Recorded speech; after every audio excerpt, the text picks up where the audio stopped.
Renovation ہو رہی تھی، تو اسی طرح سے انہیں حویلی سے نکالنا مناسب نہیں لگتا تھا۔ اس لیے آغا جان نے اسے قربانی دینے کے لیے کہا۔ ابھی بھی جب آغا جان نے اس سے پوچھا تو وہ اپنا سر جھکا کر اپنی انگلیاں چٹکانے لگی تھی۔ یہ کیا طریقہ ہے امرا بیٹا؟ آپ کو ذرا سا بھی احساس ہے کہ آپ کی اس حرکت سے ہم مہمان کے سامنے کتنا شرمندہ ہو جائیں گے؟ ہم پورے خاندان میں اپنی مہمان نوازی کی وجہ سے ہی مشہور ہیں۔ آپ کیوں ہماری ناک کٹوانا چاہتی ہیں؟ وہ میٹھے میٹھے لہجے میں اس کو اچھا خاصا ذلیل کر چکے تھے۔ دل ہی دل میں آنے والے کو گالیاں دیتی ہوئی وہ اپنے کمرے میں چلی گئی۔ جتنا بھی ضروری سامان تھا اس نے اپنے کمرے سے اٹھا لیا تھا، صرف چند چیزیں باقی رہتی تھیں، مگر تب تک وہ موصوف حویلی میں داخل ہو چکے تھے۔ اللہ کرے کہ اسے پھر سے گاؤں میں کوئی کام آ جائے اور یہ واپس چلا جائے۔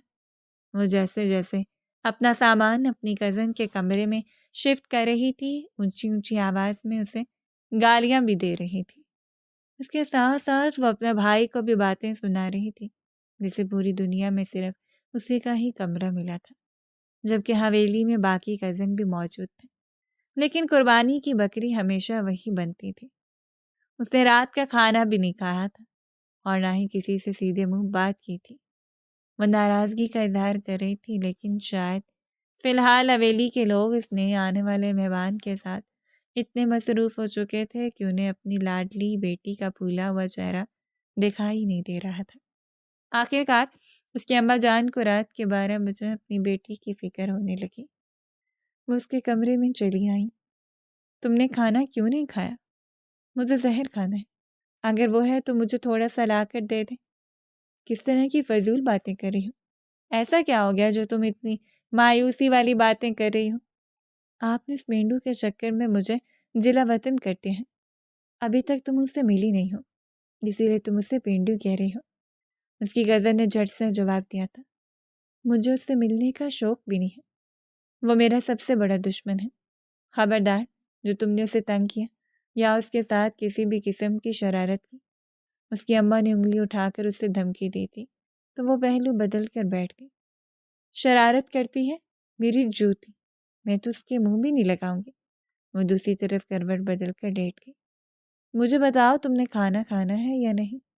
تمہاری فیوریٹ کوفتے بنے ہوئے ہیں۔ اس کی اماں نے اسے لالچ دیا تو اس نے جلدی سے اپنے غصے کو سائڈ پر رکھا۔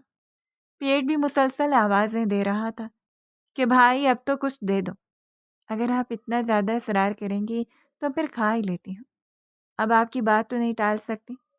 سلمہ بیگم دل فریب انداز میں مسکراتی تھی۔ وہ کچن میں اپنے لیے کھانا نکال رہی تھی، اس کے ساتھ ساتھ اس نے اپنی بیسٹ فرینڈ کو بھی کال پر لیا ہوا تھا۔ سلمہ بیگم پھر سے اپنے کمرے میں چلی گئی تھی کیونکہ انہیں اپنے شوہر کے کپڑے پریس کرنے تھے۔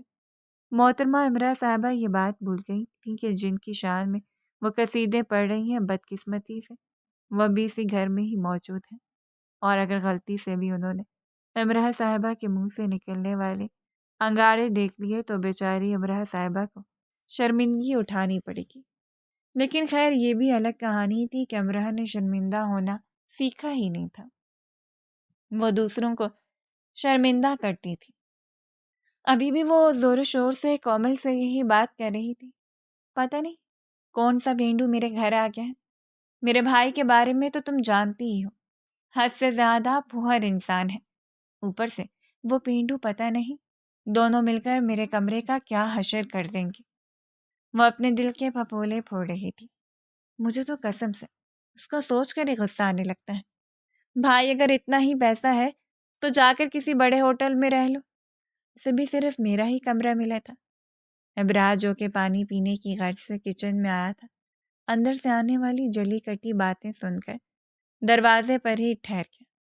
آج سے پہلے کسی نے بھی اس کے بارے میں اس طرح کے الفاظ ادا نہیں کیے تھے، اور نہ ہی کسی نے اس سے بدتمیزی کرنے کی جرأت کی تھی، اور یہ لڑکی مسلسل فضول بولے چلے جا رہی تھی۔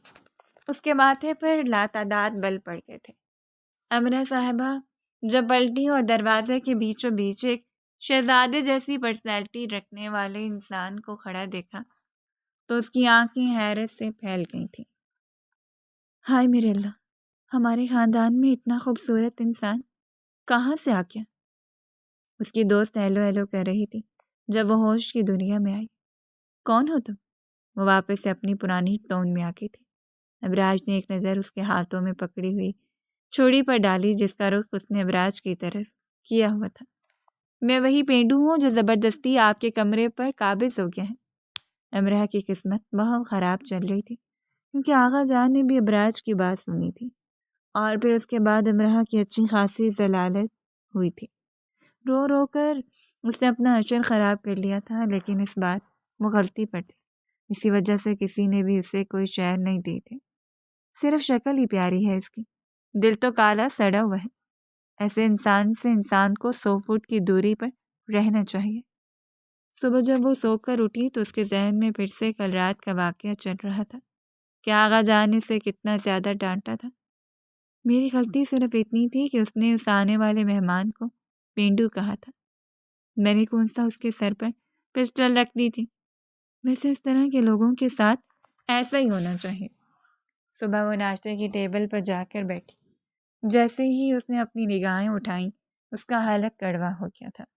وہ اس کے سامنے بیٹھا ہوا تھا اور اطمینان سے ناشتہ کرنے میں مصروف تھا۔ یہ پینڈو تو اچھا خاصا ماڈرن ہے۔ وہ اسے کانٹے چمچ کے ساتھ کھاتے ہوئے دیکھ رہی تھی۔ علی بھائی مجھے کالج چھوڑ دو گے پلیز؟ اپنے چہرے پر صدا کی معصومیت سجا کر اس نے علی سے سوال کیا، جسے دونوں ہاتھ اٹھا دیے اور صاف انکار کر دیا۔ آئی ایم ریئلی سوری، مجھے ایک ضروری کام کے سلسلے میں جانا ہے۔ بھائی میرا آج بہت ہی امپورٹنٹ ٹیسٹ ہے۔ کون سا تم نے تیاری کی ہے؟ تم نے بھی تو جا کر چیٹنگ ہی کرنی ہے۔ اگر اس بار چیٹنگ کرتے ہوئے پکڑے گی تو تمہارا موبائل پکا پکا میرے پاس آ جائے گا۔ یہ سن کر اس نے خوف سے تھوک نکلا تھا۔ اگر وہ ٹیسٹ نہ دیتی، فیل ہو جاتی، تب بھی مسئلہ تھا، اور اگر چیٹنگ کرتے ہوئے پکڑی جاتی تب بھی مسئلہ تھا۔ تو پھر میں کالج کیسے جاؤں گی؟ ارے تمہیں ابراج بیٹا چھوڑ دے گا۔ سلمیٰ نے فوراً ہی ابراج کو میدان میں اتارنے کا کہا۔ ابراج بھی اپنا کھانا چھوڑ کر حیرت سے سلمیٰ آنٹی کی طرف دیکھنے لگا، جنہوں نے لبوں پر ایک شفیق سی مسکراہٹ سجائی ہوئی تھی۔ جو کچھ ان کے دماغ میں چل رہا تھا اس بارے میں صرف وہ اور اللہ ہی واقف تھے۔ وہ بچہ انہیں بہت اچھا لگا تھا۔ جہاں تک ان کی نادان اور کم عقل بیٹی کا سوال تھا تو سلمیٰ بیگم کو یقین تھا کہ ان کی بیٹی کے لیے ابراج سے اچھا کوئی اور انسان نہیں ہو سکتا۔ سدرا چچی بھی چاہ رہی تھی کہ ان کی بیٹی ابراج کو پسند آ جائے اور وہ اسے اپنی بیوی بنا لے۔ اسی لیے تو نمرا بھی آگے بڑھ چڑھ کر گھر کے کاموں میں حصہ لے رہی تھی، ورنہ وہ تو کمرے سے ہی باہر نہیں نکلتی تھی۔ اماں کوئی بات نہیں، میں پیدل چلی جاؤں گی، اس نے اپنے الفاظ پر زور ڈالتے ہوئے کہا۔ آغا جان نے اسے گھورا تو وہ پہلو بدل کر رہ گئی تھی۔ اب تو میں نے کوئی بھی غلط بات نہیں کی، میں تو بس ایک آپشن ہی دے رہی تھی۔ سب لوگ مجھے اس طرح سے کیوں گھورے ہیں؟ ابراج ناشتہ ختم کر چکا تھا۔ اس نے اسے چھوڑنے کی حامی بھر لی تھی کیونکہ کالج اس کے راستے میں ہی آتا تھا۔ آپ فری ہو کر باہر آ جائیں، میں ویٹ کر رہا ہوں، ابراج باٹ اور حکمیہ لہجے میں کہتا ہوا وہاں سے باہر نکل گیا تھا۔ ایسے بات کر رہا جیسے میں اس کی نوکرانی تھی، فضول انسان کہیں کا۔ وہ غصے سے گاڑی کا دروازہ کھول کر بیٹھی۔ دروازہ زور سے بند ہوا تھا۔ وہ منہ پھلا کر سامنے کی طرف دیکھ رہی تھی۔ ابراج وقفے وقفے سے اس پر ایک نظر ڈال رہا تھا۔ آپ کون سی کلاس میں؟ میرا 2nd ایئر کمپلیٹ ہونے والا ہے، اس نے احسان کرنے والے انداز میں جواب دیا تھا۔ 1st ایئر میں آپ کی کیا پرسنٹیج تھی؟ اور یہاں محترمہ کے چہرے کا رنگ اڑ گیا تھا، لیکن اس نے جلدی اپنے آپ کو کمپوز کیا۔ میرے 94% مارکس تھے، حالانکہ 50% مارکس کے ساتھ اس کی 2 عدد سپلیاں بھی آئی تھیں۔ جب گاڑی اس کے کالج کے سامنے جا کر رکی تو وہ جان چھڑوانے والے انداز میں تیزی سے باہر نکلی اور بھاگتی اپنے کالج میں غائب ہو گئی۔ ابراج بھی کندھے اچکاتا ہوا اپنے آفس کی طرف بڑھ گیا۔ اس دن اس نے ان کے برابر میں ہی ایک بنگلہ کرائے پر لے لیا تھا اور دادی جان کو بھی گاؤں سے ملتان بلا لیا تھا، کیونکہ ان کا اپنے پوتے کے بغیر گزارا نہیں تھا۔ آغا جان نے اسے ڈانٹا بھی نہیں تھا کہ تم نے تو ہمیں بالکل پرایا ہی کر دیا ہے۔ دادی جان کو بھی یہیں پر بلا لیتے۔ اس گفتگو کے دوران امرا بار بار پہلو بدل رہی تھی اور دل ہی دل میں دعا کر رہی تھی کہ وہ اپنے شخص ان کے بنگلے سے نکل جائے تاکہ اپنے کمرے میں دوبارہ سے شفٹ ہو جائے۔ اس کی ساری دعائیں قبول ہو گئی تھیں۔ صرف 2 دن اس کے گھر میں گزارنے کے بعد وہ اپنے بنگلے میں شفٹ ہو گیا تھا۔ امرا صاحبہ نے باقاعدہ طور پر اونچی آواز میں ابرار الحق کے گانے لگا کر بھنگڑے ڈالے تھے۔ اس کے کمرے کی کھڑکی کھلی ہوئی تھی، اسے کوئی ہوش نہیں تھا، وہ ناچنے میں مصروف تھی، جبکہ ابرار صاحب جو کہ اپنے گھر کے لان میں چہل قدمی کر رہے تھے وہ بس اس کی حرکتوں پر اپنا سر جھٹک کر رہتے۔ اسے امرا جیسی لڑکیوں میں کوئی خاص دلچسپی نہیں تھی۔ وہ ان بے وقوف لڑکیوں کو کسی کھاتے میں نہیں لکھتا تھا۔ وہ میچور تھا اور میچورٹی کو ہی پسند کرتا تھا۔ مغرور اتنا تھا کہ دوبارہ اپنی بات نہیں دہراتا تھا، اور جو ایک بار اسے اگنور کرنے کی کوشش کرتا وہ اس کی ایگزسٹنس کو ہی بھلا دیتا تھا۔ اس کے بے تحاشا دشمن بھی تھے، لیکن یہ الگ بات ہے کہ اس کے دشمن ہمیشہ اس سے خائف رہتے تھے۔ بھنگڑے کے دوران ہی اچانک امرا کی نظر کھڑکی سے باہر پڑی، جہاں وہ اطمینان سے کھڑا کافی پی رہا تھا اور ساتھ اس کو دیکھے جا رہا تھا۔ ٹھرکی انسان کہیں گا، یہ کہہ کر امرا نے زور سے کھڑکی اس کے منہ پر بند کر دی تھی۔ اب تو اسے کوئی مسئلہ بھی نہیں تھا، کیونکہ یہ اس کے گھر کا مہمان نہیں تھا۔ جان چھوٹی 100 لاکھوں پار، لوٹ کے بدھو گھر کو ہے۔ ادھر لگا تھا کہ ان لوگوں نے اس کے کمرے کا اشر بگاڑ دیا ہوگا، لیکن وہ اپنا کمرہ جیسا چھوڑ کر گئی تھی وہ ویسا ہی تھا۔ سامان کو شفٹ کرنے میں وہ کافی زیادہ تھک چکی تھی، اسی لیے فوراً ہی نیند کی گہری وادیوں میں چلی گئی۔ ادھر گرمیوں کی چھٹیاں ہوئیں، ادھر پرانی حویلی سے سارے کزنز ہلا گلا کرتے ہوئے ابراج کی حویلی میں شفٹ ہو گئے۔ یہ بھی ان کے لیے ایک نیا ایڈونچر ہی تھا۔ امرا کی بھی ان دوفروں کے ساتھ اچھی خاصی دوستی ہو گئی تھی، اور اس دوران ابراج کا روح بھی کھل کر ان کے سامنے آ گیا تھا۔ وہ اچھا خاصا وسیلہ انسان تھا، ذرا سی بات پر اس کے ماتھے پر بل بن جاتے تھے اور اس کا چہرہ لال انگارہ ہو جاتا تھا۔ کبھی کبھار تو امرا اس کے ان تاثرات کو انجوائے کرتی تھی اور کبھی کبھار ڈر کر فوراً ہی سائڈ پر ہو جاتی تھی۔ اب تو ابراج نے اسے بھی اچھا خاصا ڈانٹنا شروع کر دیا تھا۔ ابراج لان میں بیٹھا اپنا ایک امپورٹنٹ پروجیکٹ کر رہا تھا جب اچانک کی ایک بال آئی جو کہ کیچڑ سے بھری ہوئی تھی۔ اس بال نے ابراج کے سارے پیپرز خراب کر دیے تھے اور کچھ چھینٹے اس کی سفید شرٹ پر بھی جا گرے۔ پہلے تو اسے یقین ہی نہیں آیا، پچھلا پورا ہفتہ اس نے اس پروجیکٹ پر لگایا تھا، آج تو وہ کمپلیٹ ہونے والا تھا۔ اس پروجیکٹ نے اس کی راتوں کی نیند بھی حرام کر دی سی۔ دوسری طرف امرا صاحبہ نے زندگی میں پہلی بار اتنا بڑا چکا مارا تھا، اور پہلی بار اس نے اپنے پاؤں پر بہت بڑا کلہارا بھی مارا تھا۔ وہ بال لینے کے لیے جیسے ہی لان میں انٹر ہوئی، ابراج کے کپڑوں کی حالت دیکھ کر اس نے بے اختیار خوف سے تھوک نکلا۔ الٹے قدموں وہاں سے جانے ہی لگی تھی کہ ابراج کی نظر اس پر پڑی۔ ابھی اور اسی وقت وہاں پر رک جا، ورنہ مجھ سے برا کوئی بھی نہیں ہوگا۔ اس نے بے اختیار خوف سے اپنی آنکھیں بند کی۔ آپ سے برا تو ویسے بھی کوئی نہیں ہے۔ اس کی زبان میں حرکت ہوئی تھی۔ ابراج عین اس کے سامنے جا کر کھڑا ہوا۔ یہ بال کس نے پھینکی ہیں؟ وہ براہ راست اس کی آنکھوں میں دیکھ کر سوال کر رہا تھا۔ وجدان جو کہ اس کے پیچھے پیچھے ہی آ رہا تھا، ابراج کو اس کے ساتھ کھڑا دیکھ کر الٹے قدموں واپس پلٹ گیا، اور اس کے بعد سارے کزن ہی تتر بتر ہو گئے تھے۔ امرا نے ادھر ادھر دیکھا تو اس کا دور دور تک کوئی نام و نشان ہی نہیں تھا۔ تمہیں اندازہ بھی ہے کہ یہ کتنا امپورٹنٹ پروجیکٹ تھا؟ وہ الگ کے بل دھاڑا تو وہ خوف کے مارے اپنی جگہ پر اچھل پڑی۔ اس نے بے اختیار ایک لمحے کے لیے اپنی آنکھیں بند کی تھیں۔ دل تھا جو سینہ چیخ کر باہر آنے کو تیار ہو گیا تھا۔ آئی ایم سوری، کیا تمہاری سوری سے یہ سب کچھ ٹھیک ہو جائے گا؟ میرا پورا ہفتہ اس پروجیکٹ میں ضائع ہو گیا ہے، جیسے تم نے منٹوں میں ہی تباہ و برباد کر دیا۔ تم سے زیادہ بدتمیز اور فضول لڑکی میں نے اپنی ساری زندگی میں نہیں دیکھی۔ امراح کی آنکھوں سے آنسو ٹوٹ کر اس کے گالوں پر آ کر ٹھہر گئے، مگر وہ نہیں رکا۔ وہ ایسے ہی ذلیل کر رہا تھا۔ یہاں کھڑی میرا منہ کیا دیکھ رہی ہو؟ دفع ہو جاؤ یہاں سے۔ اس نے انگلی اٹھا کر اسے وہاں سے نکلنے کا اشارہ کیا اور امراح اپنے لبوں پر ہاتھ رکھ کر اپنی سسکیاں دباتی ہوئی روتی ہوئی حویلی پلٹ کر آ گئی تھی۔ وہ بہت برے طریقے سے رو رہی تھی۔ ابراج کو اپنے کیے پر بالکل بھی افسوس نہیں تھا۔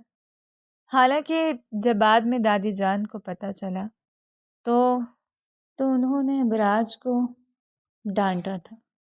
کیا ضرورت تھی اس معصوم سی بچی کو ڈرانے کی؟ اس معصوم سی بچی نے میرا کام تباہ کر دیا ہے اور دوبارہ میں اسے اس حویلی میں نہ دیکھوں۔ اگر اب وہ اس حویلی میں آئی تو میں اسے اٹھا کر باہر پھینکوں گا۔ اس نے ایک نیا حکم صادر کیا تھا۔ دوسری طرف امراح نے بھی پکا ارادہ کیا ہوا تھا کہ چاہے کچھ بھی ہو جائے وہ دوبارہ ابراج صاحب کی حویلی میں نہیں جائے گی۔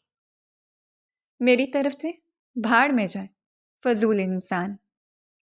پتہ نہیں خود کو سمجھتا کیا ہے، جیسے کسی ملک کا پرائم منسٹر ہو۔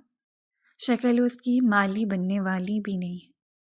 اس شکل کے بندے کو تو میں اپنا نوکر بھی نہ رکھوں۔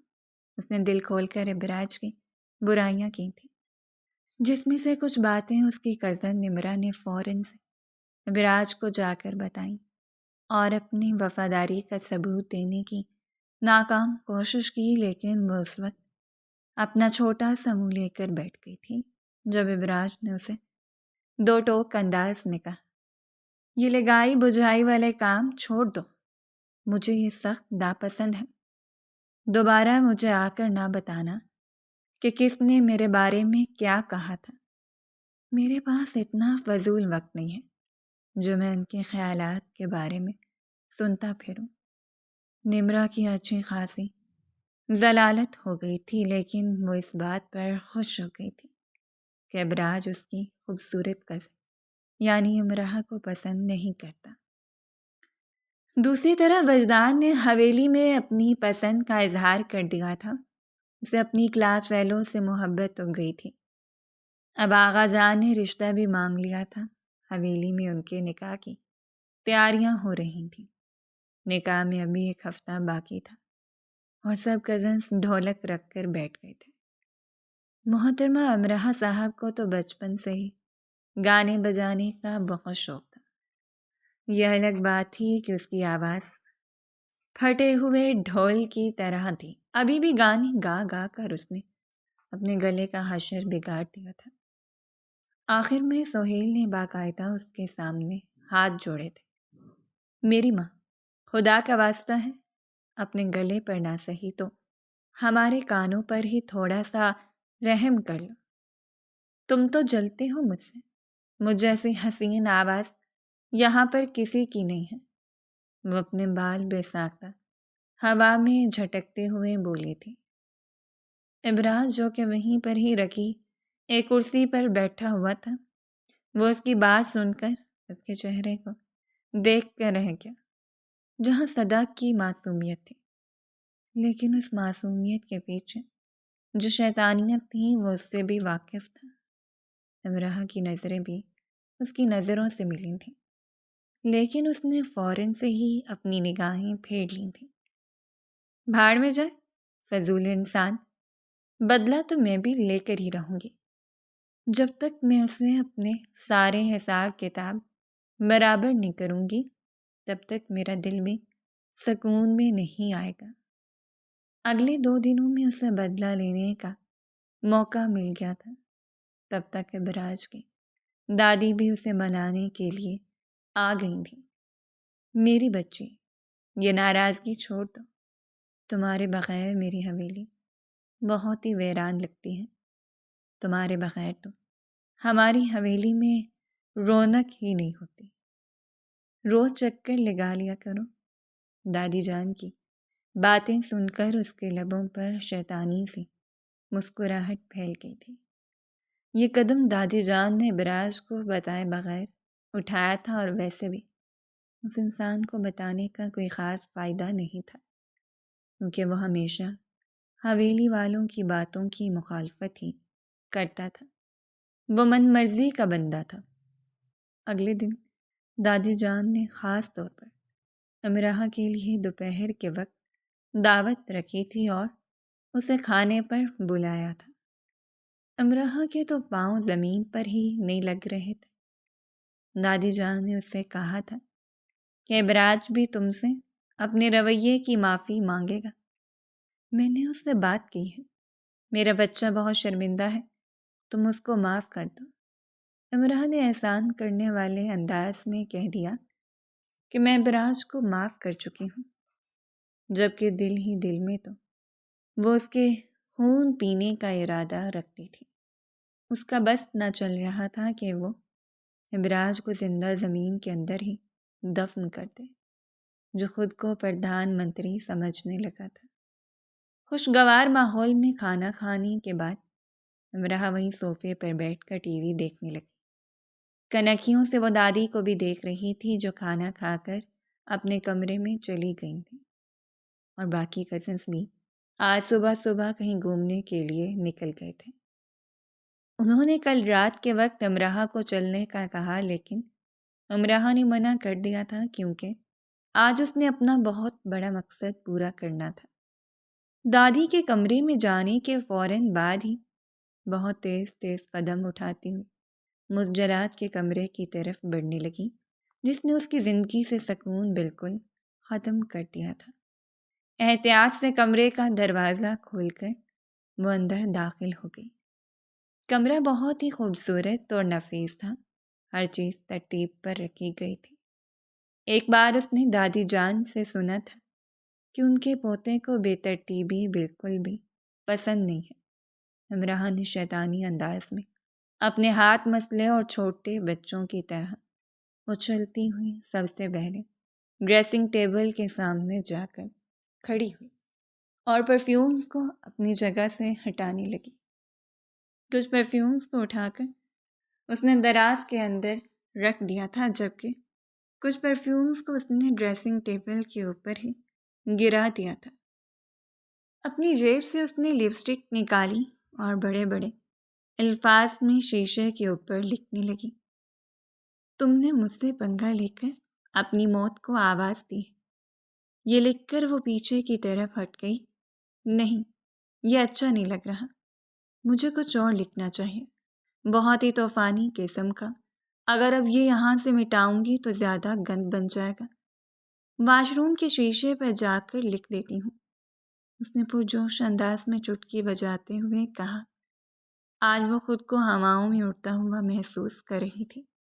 وہاں پر بھی دھمکی آمیز تحریر لکھنے کے بعد اس کی چیزوں کے ساتھ چھیڑخانی کرنے لگی تھی۔ ساری چیزیں اس نے اٹھا کر ادھر سے ادھر رکھی۔ اس کی ٹوتھ پیسٹ نکال کر محترمہ نے پورے فرش پر پھیلا دی تھی، اور اس کے فیس واش میں محترمہ نے بھر بھر کر نمک ڈالا تھا۔ جب اس کا دل اس پر بھی راضی نہ ہوا تو اس نے کچھ چیزیں اٹھا کر فرش پر پھینک کر توڑ دی۔ وہ نہیں جانتی تھی کہ یہ سب کچھ کر کے وہ اپنی زندگی کی کتنی بڑی غلطی کر رہی تھی۔ واش روم کا بیڑا غرق کرنے کے بعد وہ واپس سے کمرے میں آئی تھی۔ اس نے الماری کھولی اور وہاں سے خوبصورت ڈریسز کو اٹھا کر بیڈ پر پھینکنے لگی۔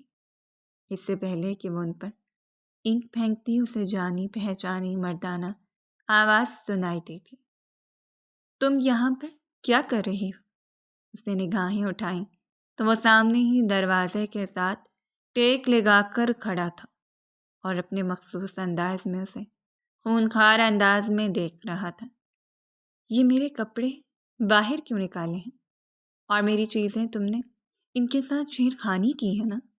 وہ دانت پیستے ہوئے بولا تو اس نے تیزی سے نفی میں سر ہلا دیا۔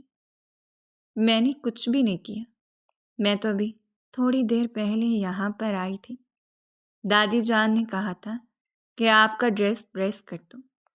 میں نے تو دادی جان کو ایسا کچھ بھی نہیں کہا، وہ برچکاتے ہوئے بولا تھا۔ شاید آپ بتا کر بھول گئی ہوں گے۔ اگر ڈریس پریس نہیں کروانا تو کوئی بات نہیں، میں چلی جاتی ہوں۔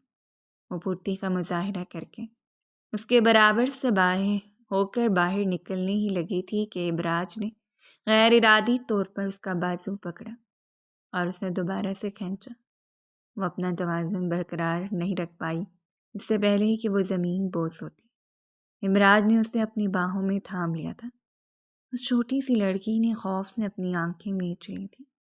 اس نے ابراج کی شرٹ کو مضبوطی سے اپنے ہاتھوں میں جکڑا ہوا تھا اور اس کا وجود بھی خوف سے لرز رہا تھا۔ وہ اس کے جسم کی کپکپاہٹ کو محسوس ہو رہا تھا۔ کچھ ہی دیر کے بعد امراح نے اپنی آنکھیں کھولی، اسے اپنے انتہائی نزدیک دیکھا تو چیخ مار کر زور سے پیچھے کی طرف ہٹی۔ اس بار ابراج نے اسے پکڑنا مناسب نہیں سمجھا تھا۔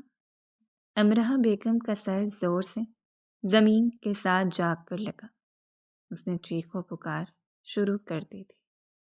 ابراج کے کمرے کا دروازہ کھلا ہوا تھا، اس لیے آواز باہر صاف جا رہی تھی۔ ابراج کی امی مریم بیگم چیخوں کی آواز سن کر کمرے میں آئیں تو بیچاری بچی کو زمین پر پڑا ہوا دیکھ کر انہوں نے انتہائی غصے سے اپنے بیٹے کو گھورا تھا۔ اب کیا کیا ہے تم نے؟ اماں، میں نے کچھ بھی نہیں کیا۔ اس سے پوچھو کہ یہ میرے کمرے میں کیا کر رہی تھی۔ خالہ جان، مجھے انہوں نے بلایا تھا۔ اس نے ابراج کے منہ پر جھوٹ بولا تھا۔ تم کہہ دو کہ تم جھوٹ بول رہی ہو، ورنہ انجام کی ذمہ دار تم خود ہوگی۔ دیکھا خالہ جان کیسے مجھے دھمکیاں دے رہے ہیں۔ پہلے ہی انہوں نے کہا کہ میں ان کے کپڑے پریس کر دوں، اور اب یہ تم ایک انتہائی ڈرامے باز اور جھوٹی لڑکی ہو۔ تمہیں بس بہت ہو گیا۔ خبردار جو تم نے سے ایک مزید لفظ کہا، میں تمہاری زبان کاٹ ڈالوں گی۔ تمہاری وجہ سے میں اس بیچاری بچی کی ماں کے سامنے شرمندہ ہو کر رہ گئی ہوں۔ تم ہوتے کون ہو اسے ڈرانے دھمکانے والے؟ اب اگر تم نے اسے کچھ بھی کہنے کی کوشش کی تو میں تمہیں دھکے دے کر حویلی سے باہر نکال دوں گی۔ مریم بیگم نے فوراً سے امراح کو اپنی سینے کے ساتھ لگا لیا اور ابراج کو ڈانٹ کر رکھ دیا۔ جب وہ ابراج کے کمرے سے باہر نکل رہی تھی تو اس نے ابراج کو نقلیں اتاری تھیں۔ ابراج غصے سے زمین پر پاؤں جھٹک کر رہ گیا تھا۔ اس لڑکی کا دماغ تو اب مجھے سیٹ کرنا ہی پڑے گا۔ امراح بیگم، آپ نہیں جانتی کہ آپ نے کس سے پنگا لیا ہے۔ اگر تو تم مجھ سے معافی مانگ لیتی تو شاید میں تمہیں معاف کر دیتا، لیکن اب تمہیں اپنے کیے کا حساب دینا ہوگا۔ دل ہی دل میں اس سے مخاطب ہوتا ہوا وہ اسے دھمکیوں سے نواز رہا تھا۔ مریم بیگم اگر ذرا دیر کے لیے اس کے کمرے میں نہ ٹھہر جاتی اور شیشے پر لپسٹک سے بنے ہوئے حروف پڑھ لیتی تو شاید وہ اپنے بیٹے کی بات پر یقین کر لیتی، لیکن انہیں تو صرف امراح کے آنسو نظر آ رہے تھے۔ میری جان، رونا بند کرو۔ مریم بیگم نے امراح کے چہرے کو ہولے سے تھپ تھپایا۔ آنٹی، وہ مجھ سے اتنی نفرت کیوں کرتے ہیں؟ مجھے بتائیں کہ میں نے ان کا کیا بگاڑا ہے؟ امراح کو بچپن سے ہی ایکٹنگ کرنے کا بہت شوق تھا۔ ڈراموں والوں نے اسے کام نہیں دیا تو وہ حقیقی زندگی میں ہی ایکٹنگ کرنے لگی۔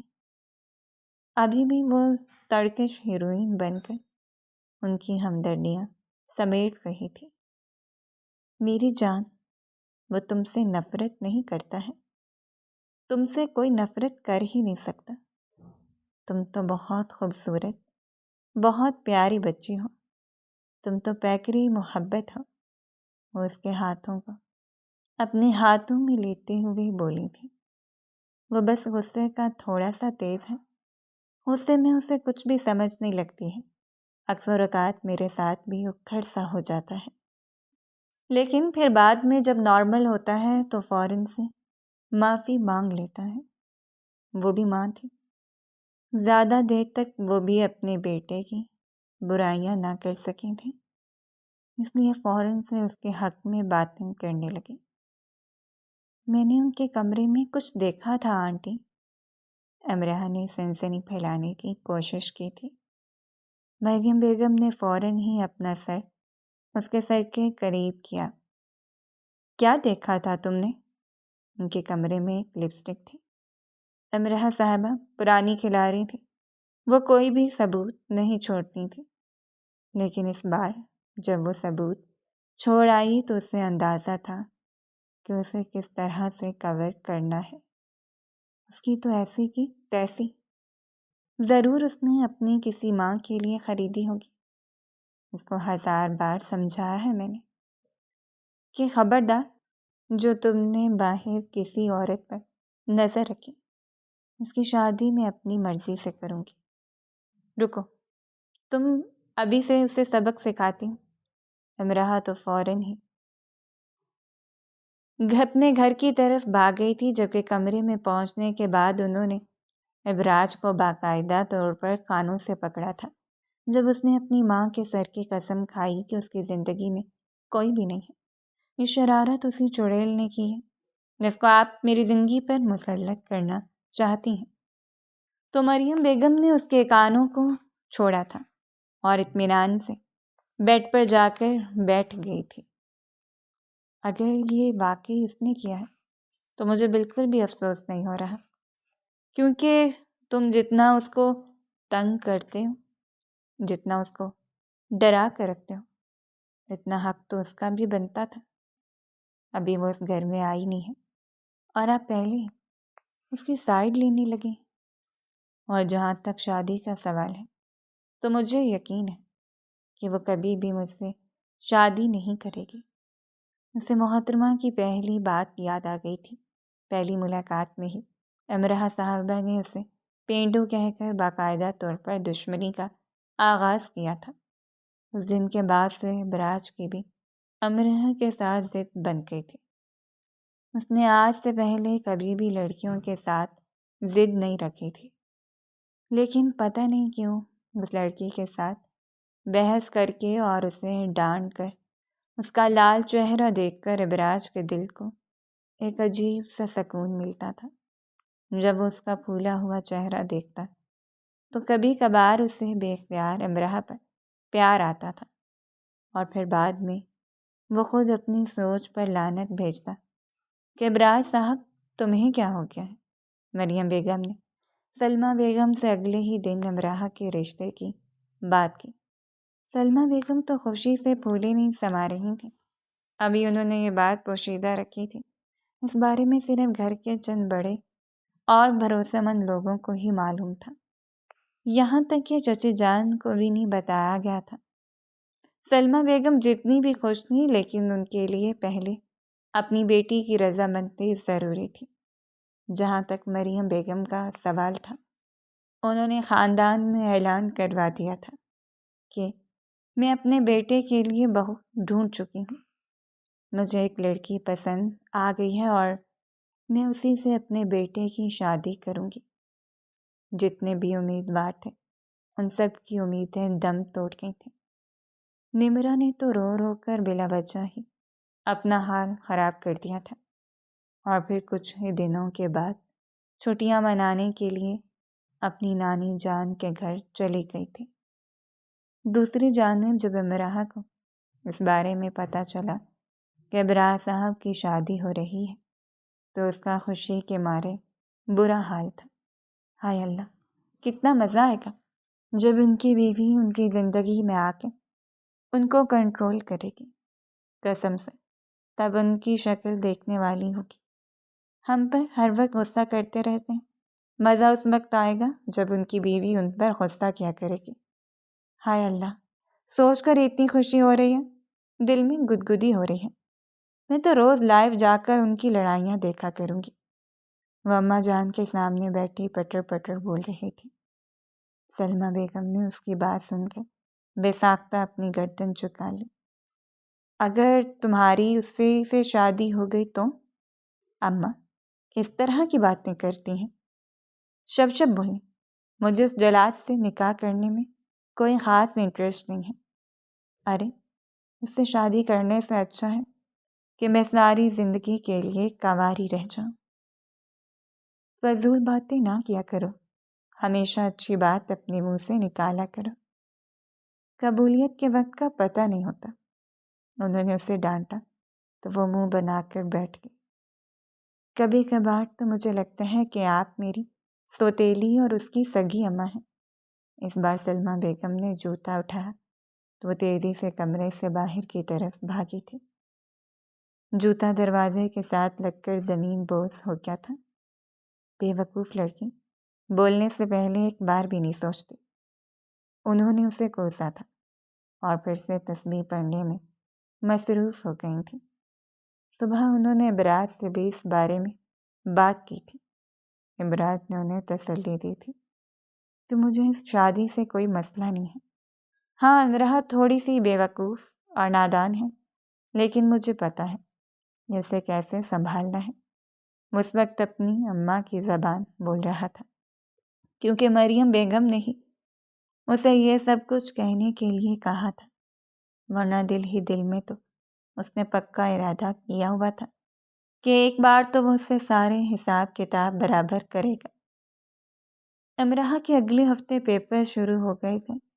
پیپرز کے فوراً بعد وہ پھر سے ابراج کی حویلی میں قیام کرنے لگی تھی۔ سب کزنز اونچی آواز میں میوزک لگا کر ناچنے گانے میں مصروف تھے۔ امرا بھی پورا ساتھ دے رہی تھی، جب اچانک یہ ابراج وہاں پر چل آیا۔ کزنوں نے باہر کی طرف دوڑ لگا دی، جبکہ امرا ابھی تک گانے پر جھوم رہی تھی۔ جیسی پلٹی، اس کا سر کسی بلڈوزر کے ساتھ جا کر ٹکرایا۔ ہائے میرے اللہ، یہاں پر دیوار تو نہیں تھی؟ اس نے اپنے سر کو بے چینی سے مسلتے ہوئے کہا تھا، لیکن جب نگاہیں اٹھائیں تو وہاں دیوار نہیں بلکہ بلڈوزر کھڑا تھا۔ ابراہ جسے کسینہ توڑ نظروں سے دیکھ رہا تھا۔ یہ سب کچھ کیا ہے؟ کیا پاگلوں کی طرح ناچے جا رہی ہو؟ امرا نے تھوک نکلا۔ وہ میں ابراج لالا۔ ابراج نے بے ساختہ اپنی مٹھی غصے سے بھینچی۔ لالا کس کو کہا ہے؟ میرا مطلب ہے کہ ابراج بھائی۔ اس نے اپنے الفاظ کی تصحیح کرنے کی کوشش کی، یعنی فی الحال تو وہ اسے بھائی اور لالا میں فرق بتانے کی پوزیشن میں نہیں تھی۔ یہ سب کچھ کیا ہو رہا ہے؟ وہ اصل میں آپ کی شادی آ رہی ہے نا، تو آپ کی شادی کے لیے ہی تیاریاں کر رہی تھی۔ یہ سن کر اس نے بے ساختہ اپنی مسکراہٹ دبائی تھی۔ میری شادی کی تیاریاں چھوڑو اور جا کر اپنی رخصتی کی تیاریاں کرو۔ وہ ایک لفظ کو چباتے ہوئے بولا۔ ارے لالا، آپ نے شاید غلط سنا ہے، میری نہیں بلکہ آپ کی شادی ہو رہی ہے۔ قسم سے بہت زیادہ مزہ آنے والا ہے۔ میں تو آپ کی شادی پر پیارا سا لہنگا بنواؤں گی۔ ظاہر سی بات ہے، تم لہنگا نہیں پہنو گی تو پھر کون پہنے گا؟ وہ بڑبڑایا۔ میں نے سنا نہیں، آپ نے کیا کہا؟ میں کہہ رہا ہوں کہ یہاں سے رفو چکر ہو جا، ورنہ بہت ہی برے طریقے سے پیش آؤں گا۔ آپ مجھ سے اچھے طریقے سے کب پیش آتے ہیں؟ منہ بناتی ہوئی وہ خاموشی سے حویلی سے باہر نکل گئی تھی۔ اس کے جانے کے بعد ابراج کھل کر مسکرا دیا تھا۔ بے وقوف لڑکی نہیں بلکہ معصوم لڑکی، اسے تو یہ بھی نہیں پتا کہ میری شادی اسی سے ہی ہونے والی ہے۔ ویسے اب تک اس کو بتا دینا چاہیے، کہیں ایسا نہ ہو شادی کی رات میرا چہرہ دیکھ کر ڈر کے مارے بے ہوش ہو جائے۔ اس نے اپنی داڑھی پر ہاتھ پھیرتے ہوئے کہا۔ ویسے میں اتنا بھی برا نہیں ہوں۔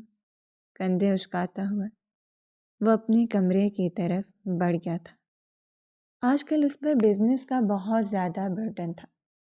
سیاسی سرگرمیوں سے اس نے کنارہ کشی اختیار کر لی تھی، کیونکہ 2-3 بار اس پر حملہ ہو چکا تھا، اور وہ جانتا تھا کہ اگر وہ سیاست میں گیا تو اس سے اس کے خاندان کو بھی خطرہ پہنچے گا۔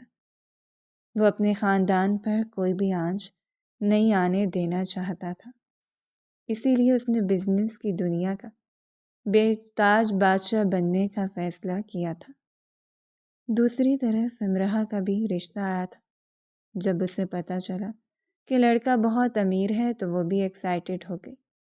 اگلے ہی دن اس کا نکاح فائنل ہوا تھا۔ اس نے اماں سے لڑکے کی تصویر مانگی تو اس کی اماں نے اسے امراج کی تصویر دکھائی۔ اس کا چہرہ لٹھے کی مانند سفید ہو گیا تھا۔ اماں، آج اپریل فول نہیں ہے اور مجھے نہیں یاد حال ہی میں نے کوئی شرارت یا پھر کوئی غلطی کی ہو جس کی آپ مجھے اتنی بڑی سزا دے رہی ہیں۔ اس کی بڑی بڑی آنکھیں آنسوؤں سے بھر گئی تھیں۔ فضول باتیں مت کرو، یہ سزا نہیں ہے۔ تمہیں تو خوش ہونا چاہیے کہ تمہیں اتنا اچھا انسان مل رہا ہے۔ اماں، وہ مجھے کچا چبا جائے گا۔ اب تو مجھے پورا یقین ہو گیا ہے کہ وہ مجھ سے شادی صرف اور صرف اپنے بدلے لینے کے لیے کر رہا ہے۔ اماں، آپ نے فلموں ڈراموں میں نہیں دیکھا کیسے ہیرو ہیروئن سے شادی کرتے ہیں اور پھر نکاح کے دن ہی اسے پکو مت، میں نے ان لوگوں کو زبان دے دی ہے۔ میرا کیا ہوگا؟ مجھے یقین ہے کہ تم بہت خوش رہو گی۔ انہوں نے اس کے ماتھے پر بوسہ دیا تھا۔ وہ ان سے ناراض ہو گئی تھی۔ وہ علی سے بھی سیدھے منہ بات نہیں کر رہی تھی۔ اسے علی پر بھی بہت غصہ آ رہا تھا۔ ویسے تو علی ہر بات ہی اس سے شیئر کر دیتا تھا، لیکن علی نے اسے اس بارے میں کچھ بھی نہیں بتایا تھا، اور اب جب نکاح سے ایک دن پہلے اسے پتہ چل رہا تھا تو اس کے پاس نکاح کرنے کے علاوہ کوئی آپشن بھی نہیں بچتا تھا۔ ابراز صاحب نے اس پر ایک اور بم اس وقت پھوڑا جب انہوں نے نکاح کے ساتھ ہی رخصتی مانگ لی۔ امرا نے جس انداز میں سلمہ بیگم کی طرف دیکھا تھا، انہوں نے بے اختیار اپنی بیٹی سے نگاہیں چرائی تھیں اور پھر اسے ابراج کے ساتھ رخصت کر دیا گیا۔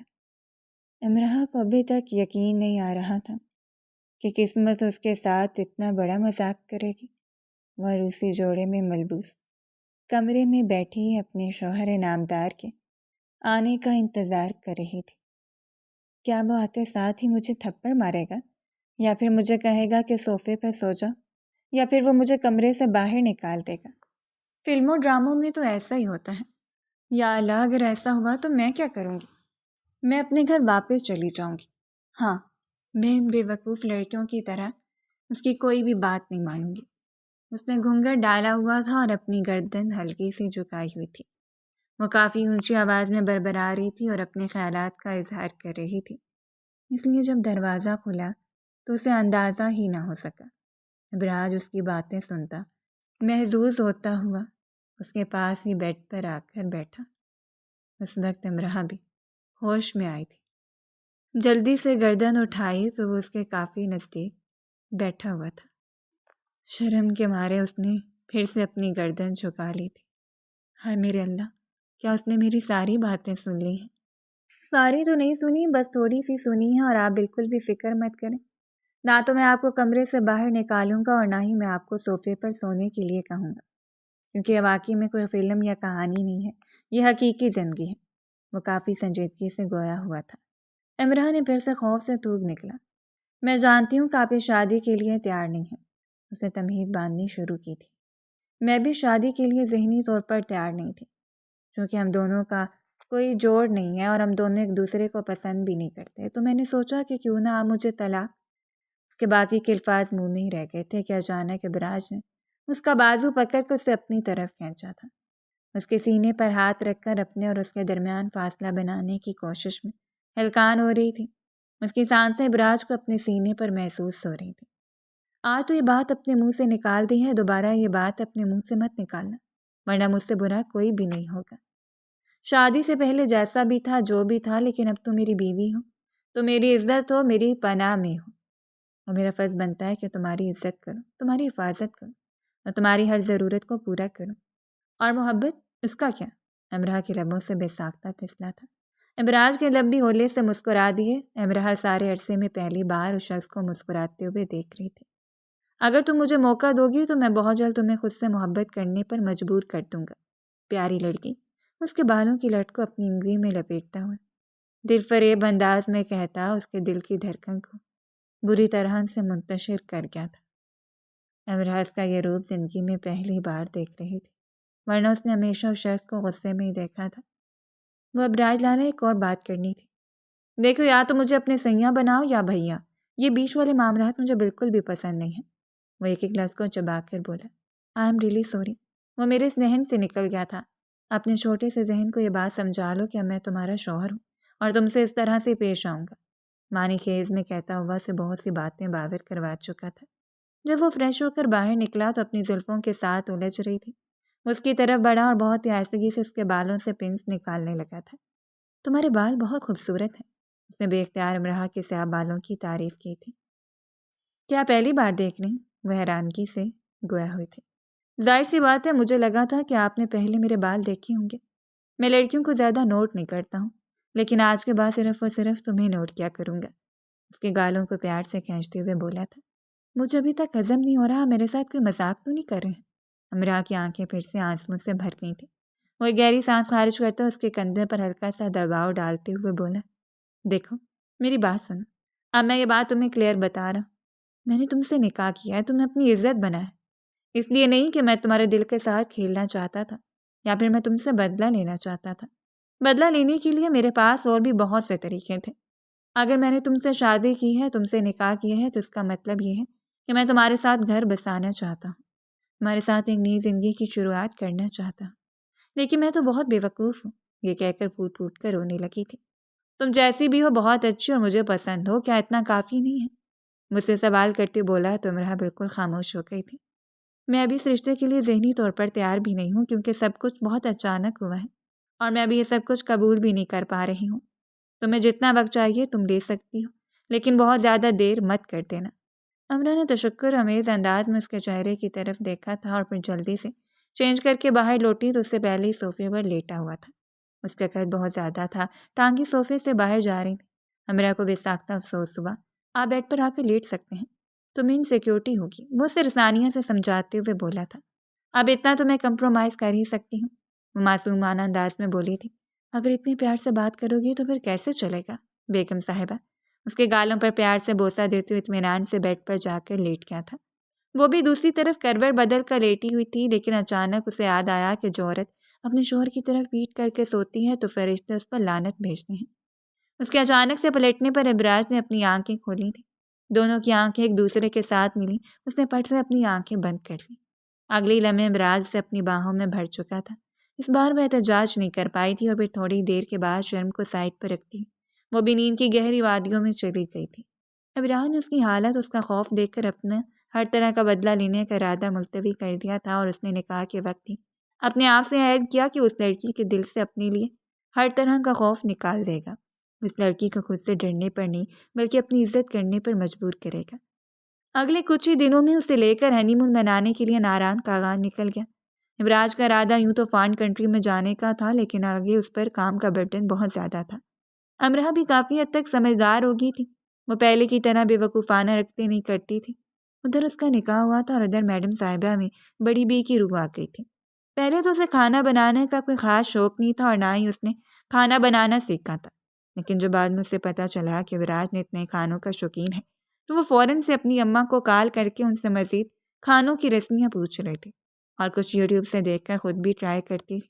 شروع میں اس نے بہت ہی خوفناک قسم کے کھانے بنائے تھے جن کی شکل دیکھ کر ان کو پہچاننا ہی مشکل ہو گیا تھا کہ آخر میں ہے کیا چیز، لیکن ابراج نے اس پر بھی صبر کیا۔ اس نے کبھی بھی اسے کھانے کے حوالے سے ٹیسٹ نہیں کیا تھا، اس کی بنائی ہر چیز کو کھاتا تھا اور اس کی ڈھیروں تعریفیں کرتا تھا، جس سے محترمہ کا کانفیڈینس بڑھ جاتا۔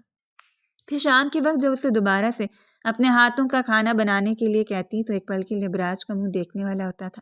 بعد میں جب وہ خود ٹرائی کرتی تو اسے احساس ہوتا کہ کھانے میں تو بہت سی چیزوں کی کمی تھی، لیکن شوہر صاحب نے تو کوئی بھی کمی نہیں نکالی تھی۔ تب اس سے ابراج سے مزید محبت ہونے لگتی تھی۔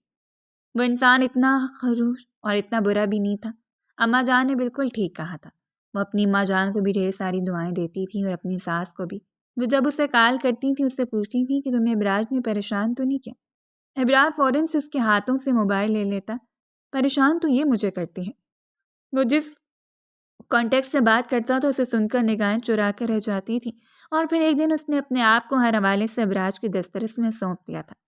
وہ مزید احتجاج کرنے کی پوزیشن میں نہیں تھی اور نہ ہی شخص کو مزید خود سے دور رکھ سکتی تھی۔